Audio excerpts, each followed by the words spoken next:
Welcome, ladies and gentlemen, my name is Camel, and more importantly, welcome back to the Elder Scrolls Detective series, a series in which we investigate, curate, speculate, hypothesize, theorize, and quite often simply highlight and discuss cool, interesting, and hidden things that can be found within the Elder Scrolls games. Today's investigation doesn't have any plot twists or story-driven turns. It's more of an exploration and discovery type of detective video, where we will be digging deep and unveiling exciting and hidden wonders that have evaded most explorers of Tamriel. At some point, be sure to hit up my social medias, links to them can be found down in the description. Down there is also a link to my other Elder Scrolls Detective videos, so if you enjoyed this one, be sure to check them out. Now, during the Daedric quest, the Mind of Madness, we will have been teleported to this strange area.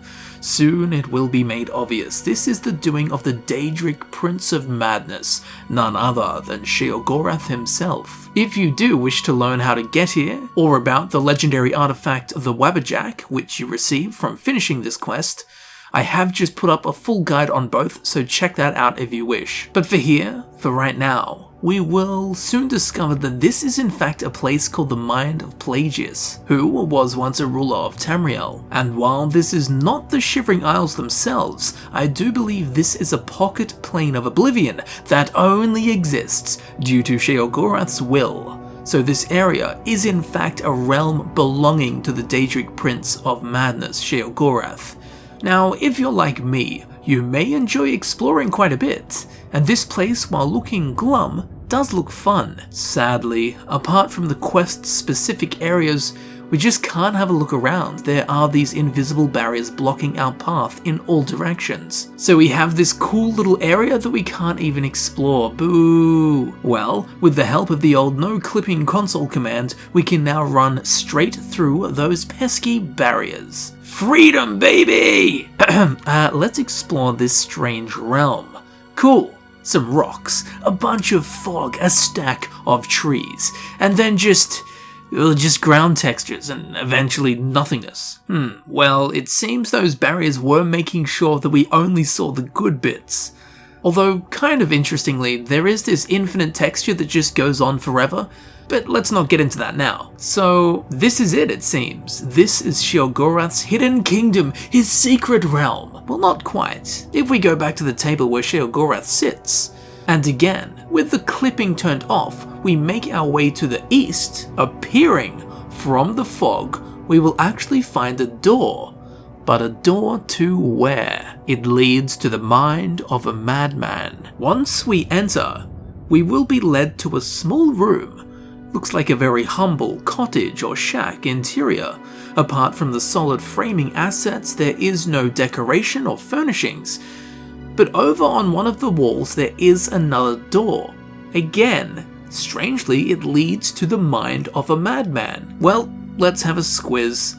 Ooh, now this looks pretty cool. A long hallway styled in the same way Nordic ruins are. If we keep following it out, eventually we will come into this bigger room. This is where it starts getting weird.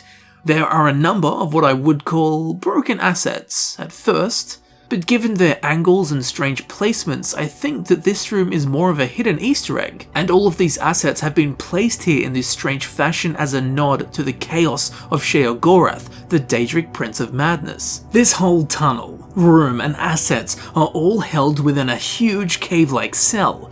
Strange findings indeed. If we go through the ground near the Nordic chamber, it will reveal stairs that lead down to an unlit brazier. Nothing special here except the sheer amounts of wonder mixed with confusion. Now if we head back down the tunnel and take the door back to the small and empty house, there's actually more to this place. Once again, we need to turn off the clipping so we can walk through walls, and then do just that, walk through the walls.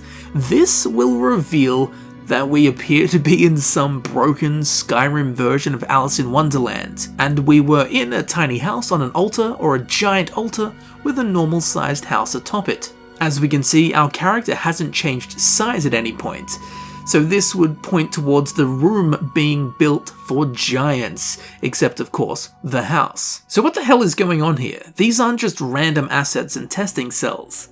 And if they were, why are they connected to the Mind of Plages? Wouldn't they just be cut from the game? Anyway, it's super weird and ironically sensibly reflective of the discordant and unpredictable nature of Sheogorath. Now, if we make our way all the way out of this giant room, we will discover it is in fact right next to the cell with the tunnel and the seemingly broken and oddly placed assets. Again, pretty weird. Not too sure what's going on or why these exist. And once we get back to the room with the monolithic altar with the house on top, if we run out of the wall with, well, no wall, we will actually end up back in the area we started from. So this whole Mazel is actually all part of one big cell, one big area, it's all in the same place. But why would they leave this mess here? Is it a nod to Sheogorath, only to be found by those with the mind and the means to discover it? Was it part of the quest that ended up being cut? But if that was the case, surely they would just delete it. Why keep this? Does this kind of stuff not take up game space that could be used for a unique skin for a weapon or something of the sort? It sure is weird, and it sure is as confusing as its master, the Daedric Prince of Madness, Sheogorath. I hope that you have enjoyed the journey, the discovery, and the overshrouding confusion with a pinch of wonder that is Sheogorath's hidden realm in Skyrim.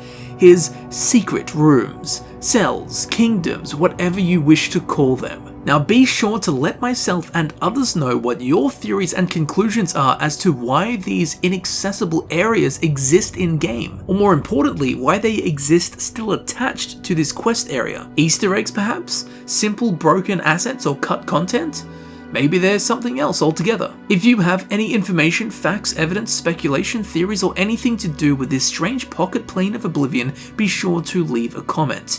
Also, if you have any ideas for something that you think I should cover in an Elder Scrolls Detective series video, be sure to let me know. I'll look into whatever strange and wonderful topics you present. If you enjoyed this video, please do me a kindness and leave a like. Leave a comment with your Elder Scrolls Detective ideas and your theories about Sheogorath's hidden rooms in Skyrim. And of course, if you enjoyed the video and want to see more videos similar to this one, please subscribe. It helps me know that people enjoy these kind of videos, and in the long run will result in more of them. Be sure to click on the little bell icon next to the subscribe button right here on YouTube, so that you are notified when a new Elder Scrolls Detective video is uploaded. I have already made a bunch of other Elder Scrolls Detective videos, links to them can be found down in the description.